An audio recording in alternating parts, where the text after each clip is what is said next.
my parents' roughest child. Despite what you see today, it took work. Yes, yes, yes. Same. Same.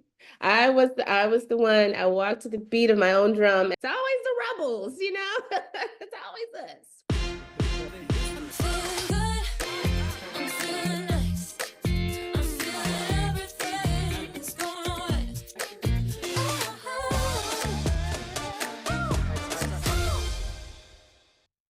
Hey folks, welcome here to Micah Check with Micah, where the goals are always to inform, entertain, and inspire. I almost forgot it. You know what? I've reached this episode 11 and I still forget it, but it's all good. All right, so we are here with our guest, Miss Kenisha. Tell us your name and then what you do. Yes, well, thank you so much, Micah, for having me on. I'm Kenisha, I'm the founder and CEO of Create and Blossom. Create and Blossom is a book publishing, production, PR firm, kind of doing a little bit of everything with writers and authors and entrepreneurs here in Waco. And I'm excited to be here. Yeah, I love what I do. And if you're in Waco, McLean County, you'll probably see her whether in person or on the line doing a lot of things. It's funny. How we actually met was through the Waco Street Drummer. So if you've been through Waco, you know exactly what I'm talking about. We held an event called Rich and Friends. And we were invited. So, we pulled up and like to talk people, we just like that. Yeah, immediately was like, oh my gosh, it just felt like somebody I've known forever. So yes, such a treat. I love that. We're already twinning with the red, so we're already here. I mean, tell us a little bit about you. How long have you lived in Waco? Where did you come from, or were you born and raised here? Or tell us a little bit about the backstory. How you got this? Right, a little bit about my backstory. So I'm from New Orleans, Louisiana, originally. Born and raised there, lived there my entire life, moved around quite a bit, lived in Atlanta, Georgia for a little bit of time, back to New Orleans, and then got here to Texas through Hurricane Katrina. So I didn't come straight to Waco immediately. I was living in the Dallas-Fort Worth area, so all around Dallas, a bit of Fort Worth before I came to Waco. So I've been here in Waco now for I think about 8 years or so. Yeah. So just enough time to finally feel the allergies. The allergies. I mean, what that move from Dallas to Waco? Because I think a lot of people they're like, "Oh my gosh, Texas!" Anytime I tell people I work in and live in Texas, they're like, "Dallas, Austin." Yeah. No, there's other places that you can stay. So why don't you? Yeah, so I actually got here by way of a relationship, to be really honest with you. I was in a transitional part of my life out there in the Fort Worth area. And so he was living out here. And so I came, had come down here several times to check it out. Honestly, I really fell in love with the charm of Waco. I'm so used to big cities, like New Orleans is really big and there's a lot going on, in my hometown all the time. Then I lived in Atlanta, Georgia, which is also like, the traffic, the stuff, the life, it's crazy. And then Dallas, the same. So it was refreshing. Every time I would come out here to visit, I was like, oh my gosh, I see land and pastures and animals and oh, I could breathe. Oh, there's not any traffic. I mean, it felt so refreshing, and I literally just fell in love with that. And so, life changes and all, but I love it here. I love the charm. Everyone has been really sweet, really kind, welcoming. It's just a pace where I am in my life right now. It's perfect for me. And I think that's the nice thing about Waco is it still has those city aspects, but it's not like a large city. Like I always tell people, I think we get Central Texas as a wide view, Waco, Temple, Killeen, Cove, Belmead, all of that. I get that as a wide lens. And from my breakdown, what I always tell people is, Waco, in my opinion, has the most to do. And it is growing so Since I've been here, I have noticed the growth. Yes, people were talking about it when I came here, and then I started to see it. So just yeah, more and more, it's becoming busier, you're right? It's growing into a really nice with many, I think, different opportunities, are coming here as well. So I like it, but I do hope that it just maintains the sweet softness of of it. And because the we have Austin, we have Dallas, we have the bigger, they're close enough. If we need them, there they are. So I was telling someone, matter of fact, our producer today, I was like, I didn't know that Waco had, I don't know if you've been, but Fuzz Lab. I knew it was in Austin, and I went recently. Yeah, it's off of Austin Avenue. And you can make yeah. I need to I need to go check it out. Oh, game on, and I love the little rooftop bar that one up there. Like, it's just beautiful. Okay, see, yeah, I need to get out. I need to go check it out. Listen, um, you're so you for about 8 years, but you're already very involved in the community. Tell me a little bit about how and why you decided to get involved in this community. Because people don't realize that takes effort and time and work to do that. Absolutely. It takes being very, very intentional about it. So I guess you could say kind of twofold for me. As an entrepreneur, I know it's important to get out, to network, to meet new people. I spent a lot of my time not doing that, just being a mom, to my kids and focusing, primarily on my family. Not that I'm not focused, on my family still. I just know that if I want my business to grow, which is how I sustain, in my life, how I live. I have to get out there. I have to be courageous and brave and, get out there and meet people. And every single time I get out and I share a little bit about what I do, people are always saying, I have never met anyone like you. I have never met anyone who does what you do. And in fact, someone told me once when I got here, they're like, you're like a unicorn because I have never met a woman that does what you do. And so I was blown away by that. First of all, I've never been called a unicorn in my life, but that was cool. And so yeah, so I get out and every time I either go to networking events or community events and I meet people and I go to different restaurants or places, and I pop up all around town from, here and there. And so when I meet people and have conversations, they're always amazed, and then it makes great conversation. And you never know what that can turn into. So for me, one part of that is if I'm going to grow my company, if I want to have success, people will know about what I do if I tell them. And I can tell them by being out there, by getting out there. Plus, I just love meeting people anyway. I think people are great. But then also, I'm involved in a nonprofit organization here. I'm the vice president of community resources planning. And I think you came to one of our events, the coffee tasting, remember, right there at Thirst Coffee Shop. And so we, Wait, yeah, see, oh my God. Man, it was such a great time. It was a great time, great coffee. I mean, everyone over there is amazing. Great to connect with the community there. But since then, we have, grown, evolved, gone through some changes with the organization, and we have some new programs, that are going to be that we're working on that's going to be launching too, like a career counseling and youth mentorship and things like that. And so it's important for us to also, get out the community just to let folks know that we're here to help them, to be resourceful, to find out where we can, actually get plugged in and help, so yeah, it's kind of twofold for me. I love that there is actually a lot of that happens out here, in Waco. I get out here and meet new people that are doing, something very similar, and it's amazing. There's room for everyone. get into your company. I want to talk about community resource planning. I hope I said it right, but talk about what you all do because no, when I was there, you all were talking about partnering with different organizations, and it seems like this is a well-rounded for anyone to, I mean, get attached to, and it can help.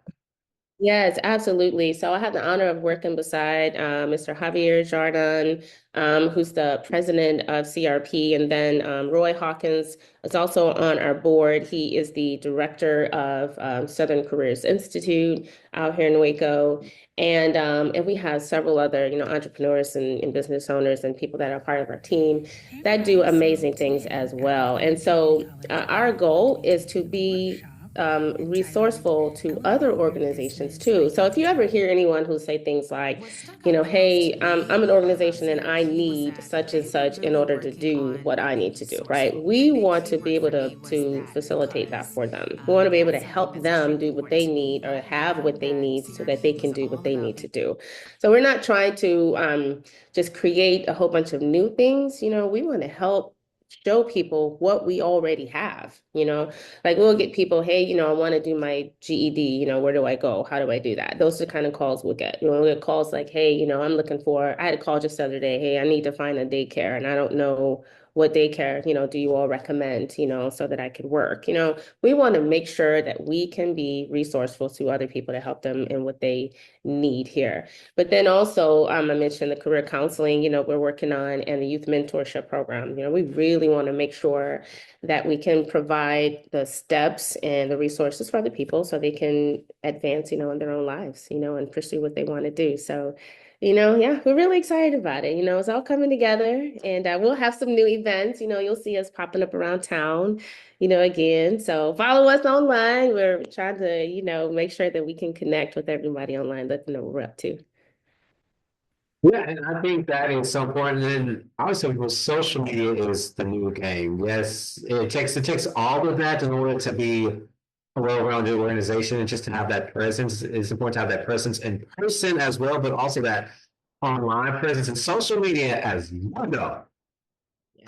That's another full-time job in itself. Yes. Yes. About sometimes, but you know what? I do like connecting with people that, as you mentioned. Now, tell us about your company.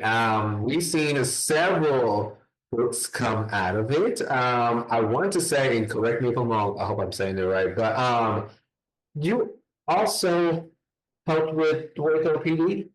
Yes. Okay. Yes. Yes. And then how you came about with this? Yeah, absolutely. So I actually was first connected to Chief Victorian, and it was at a I think a Baylor Club event, and it was a symposium where she was speaking. I was invited to it, so I attended, and then I met her afterward, and we talked a little bit about her book, a little bit about what I do, and then she was like, "Hey, I have a children's book, that I want to write." So this is a tiny bit of backstory because I actually ended up connecting through to Wikipedia, of course, through her. So we worked together on creating her children's book, producing it, going through the entire process to get it published. And then she asked me, so fast forward a little bit of time, and she asked me to be a part of the, what is it called? It's the um, leadership. It was like a leadership symposium. Waco Women in Public Safety. There it is. Women in Public Safety Leadership Symposium was so cool to be invited. I was up on the stage with Julie Hayes from Channel 10. And then with oh my gosh, what's her name? I feel terrible that I can't remember her name right off the top of my head. I have her name in my phone too. I'm gonna grab my phone while it's right here. She's so sweet too. Also a leader here in Waco, and I'm gonna give you her name. Oh, the fuck it. I'm sorry. Oh my gosh, Tracy Guillory. There we go, Tracy Guillory. I was like, we just texted. So much for the community. Yes, yes. And so to be among them, just to even be asked to be, I do put in a lot of work. I'm also a person that love to just kind of work behind the scenes. I'm a little bit of both, Mike. I got to be honest. I love the mic. I don't mind the mic. I can get on the stage and do the whole thing. You know what I mean? I love it. I love it. I'm not afraid of it. But I also love to be, kind of behind the scenes, watching other people in action, cheering them on, rooting for them, seeing them shine, right? So I was like, who, me?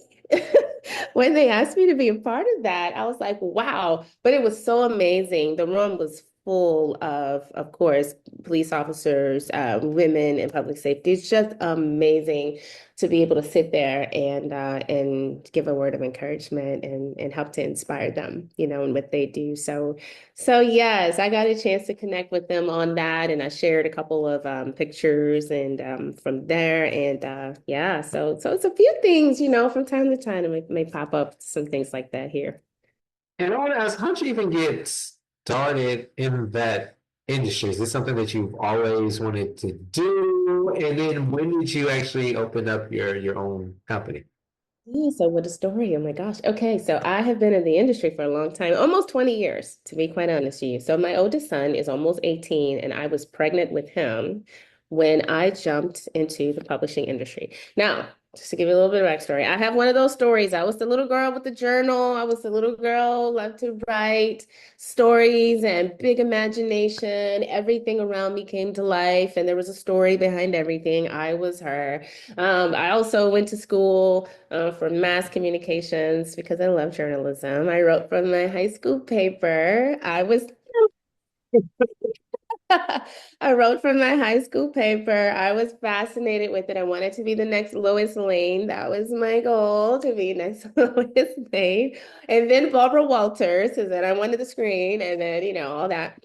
But I love stories. I love stories. And so over time, that turned into not only do I love writing stories myself, but I also love to hear other people's stories. So I want to hear what other people are doing and how they became who they are. I was always fascinated by that. So then, I mean, the right doors started opening up. And when I was living in Dallas Fort Worth area, I ended up launching my own publishing firm. So for about 10 years up there, I had a full small press publishing company, and I published, a few hundred books, for different authors. Many of them were recurring. Um, Most of them, if not all of them, wanted to self-publish. I wanted to um, help with the stigma that was out there about self-published books at the time, that they were all poorly done and they weren't done right. And I fought against that. Like, no, you can actually produce a really, really great book on your own. You don't have to be traditionally published. I also teach publishing at MCC here as an adjunct instructor, and from time to time may do a webinar about it. But I love it. I love the industry. I love helping other people tell their stories. I've helped probably with every kind of book you can imagine, help people publish them. So it's awesome.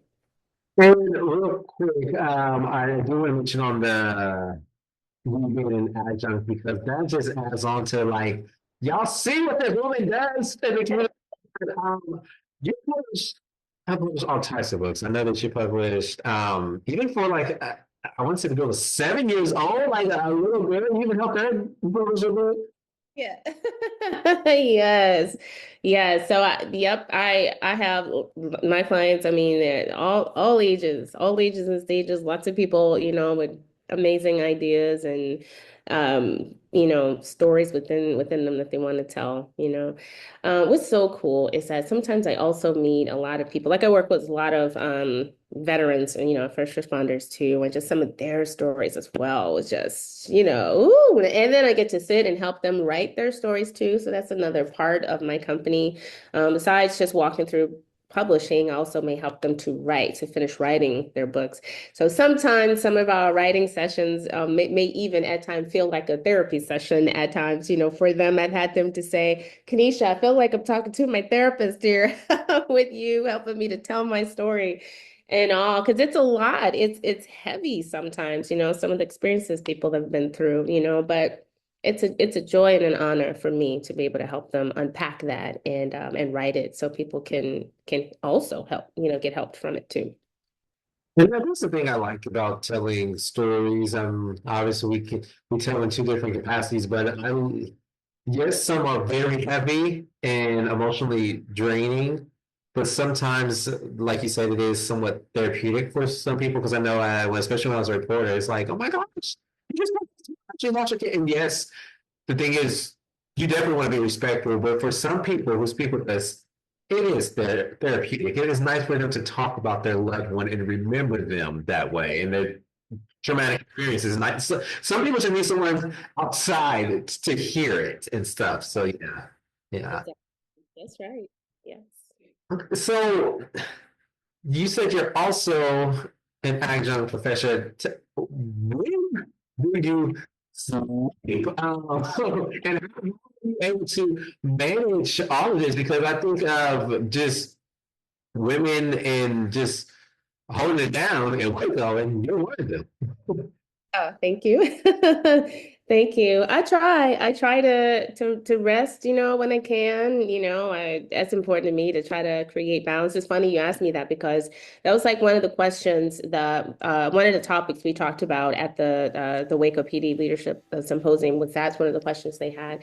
And for me, just to even answer it for myself, how do I do it or find the balance? I literally just may take it a day at a time, one day is probably so busy that I am working all the way until I crash, right? And then some days some days are just, you keep going. There's another meeting and there's another other projects that need your time.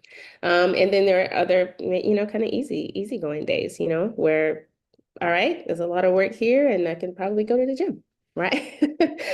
I love to work out. I also love to have fun. So in any place in my life that I can find fun, I want it. So I love to have fun. I love to go dancing. Yes, I love to go out and eat good food. So always trying to find a good restaurant, a good place to sit down and have some good food and some good conversations. Yeah, so I have to, I do all of the hard work, but I have to make time to play. I love to play.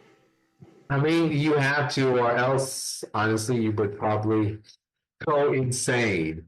Yes. I'm 100% with you. You know, it's funny. I was just talking to our producer Zoe, and as everyone probably knows my schedule because I probably said it so much.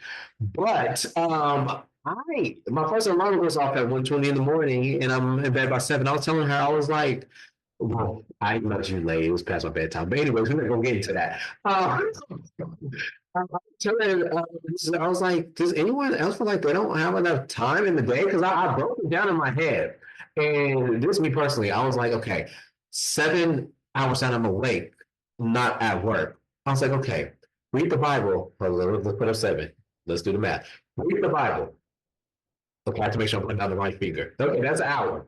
Take a little nap. Okay. You gotta eat.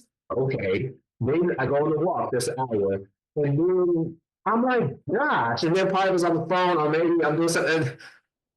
What's the time? It's hard. It is so hard. It is hard. And then for me, I manage, I have children. And so it's getting kids ready for school. It's kids in sports. I have one that's starting soccer on Saturday. I've got another that's it's just sent me more stuff yesterday about another 7-on-7 football league. I have one about to graduate high school. I have one who loves theater, one who also is going to do flag football. I have my kids are, which I love for them. I love that for them, and I have to be there for them, of course. And so yeah, it's just a dance, man. It's a dance I have to do every single day. It is a dance, and I love it. I love to dance, so I don't complain about it. I'm grateful that I get to be here for my kids, and I legitimately love what I do. I love what I do. Every day, I am extremely blessed, really happy that I get to help people do something so amazing in their lives. I last Sunday, one of my clients, she's a veteran who served for about 16 years, and she was on Channel 10, and we got a chance to had to interview. She got a chance to interview, but she was nervous. She's been through a whole lot of things, and she said, "Hey, could you just sit next to me?" She was so nervous to be there. I love to be able to show up for her and be there, just to be there for her and to see her have her moment, in this next part of her life. That's what it's about for me. How can I help other people do they thing? I love being in that place. I'm really grateful. I mean, I think one of the hardest jobs now I can say that I'm adult. My mama watching it, so I ain't trying to. Uh-oh. Exactly. You remember you said in that interview. But I think it's being a parent because honestly, and this is a simple task. I just drove my niece 15 minutes to my younger sister's dorm. And when I tell you, I was so worried. I was like, little baby, you ain't making no noise. What's going on? What's going on? I'm just it's so much that you have to be like, you're raising a whole human, and then you have to be there, and each one of them is unique. Like I know for my family personally, I know I was my parents' roughest child. Despite what you see today, it took work. The third child of four, and I was the rebel. Yes, yes, yes. Same. Same. I was the one. I walked to the beat of my own drum, as they say. I was so polar opposite of my brother and my sister. Yes, it made growing up really, really interesting. So they It's always the rebels. It's always us causing trouble. successful ones now. We are. It's so cool, like just the job of a parent. I mean, that's probably the world's not probably it is the world's toughest job. And then the fact that you have multiple, you want to be there for them, and then you have to manage that and do that, and then be able to do all that. That's just so cool that you're able to do that because that is a lot. I know, again, me personally, I'll tell my parents about this, and then I know my younger sister tell them about this, my older brother tell them about this, my talking about, and you just get on different levels wrapped in you. Yeah, you do, man. It's different hats. It's being who each person needs you to be for them, right? Being able to just make that switch. I connect really good with my teenage girls, and it's just the coolest thing to see them as they, grow up to be young ladies, and then they look to me, so I have to be really sensitive to what everybody needs, and yeah, it's challenging, certainly, very challenging, very difficult sometimes. But it's really a pleasure because for me, just like you're saying, I'm raising a whole human, and for me, I have a few. Don't ask me how many kids I have, Micah. I don't know if you know. Quite a few. Quite a few. And so, yes, and so I go from teenage mommy mode to toddler mommy mode, and yes, I have to be with Coco Melon and Elmo, and then I don't even know the latest TikTok dances, but they gonna try to teach me or show me or laugh if I try. So I don't know. Look, for my little niece, she's a little more than a year old. Yeah. Really, she don't want to talk. Get out of her face. It was not blue. I do want to ask, is there anything else you would like to say just about your company, all that you're doing in the community, about just Waco is growth? Because I'm just always amazed at Waco's growth. It's just boom, boom. Every time you turn around, you're like, oh, There's a lot. Yeah, there's a lot happening, and I'm trying really hard to keep my ears, peeled to it. But honestly, I'm just grateful to be here, grateful that I get to do, what I love, and helping people tell their stories. I just also started as an adjunct professor too. I know you're probably like another place at at Southern Careers Institute. And so, yep, just walking through the beginning stages of that new opportunity. And it'll be part-time, but I'm excited because I get to teach like business administration and communications and things like that too. Because the business world, of course, is very important to me as an entrepreneur. And I'm excited that I get to impart into them as well.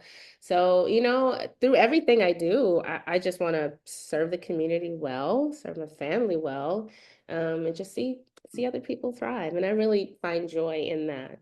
So I am taking new clients. So if people have a story to tell and they want to write it in a book, a children's book, or anything like that, people can always go to createandblossom.com and, right from there, they can contact me there. What stuck out the most to me All about right, but we CRP have was to, I that know it's a they little were bit of really business. I working actually on being minored resourceful. The in big keyword for marketing. me I was in the business building. was Personally, I'm gonna be honest with y'all, a little something that's extremely secret. important to me. What I Because I love did it during about my CRP is senior all the year way during COVID. So I was over it. I was like, anyways, but I was speaking and they need help and speaking and I got you. Maybe yeah, but no, you do a lot. And I'm just amazed at it. And I do want to thank you for coming along real quick.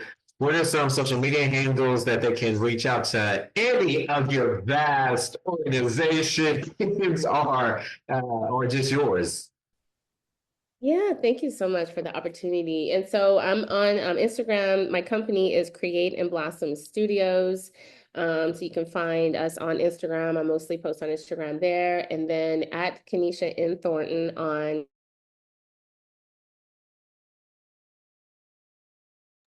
Now, well, Irene and on you beat that. You know, froze up on my end. Oh no, oh no. You know if I tripping, but go ahead and let's repeat. No, are you bumming again? No, I don't know about to edit it either. Y'all gonna see the real deal. Oh no, you loser. Um, well, let me did is I do want to thank you. Am I Last shot, shot. Okay, come on. All right, so I'm on Instagram.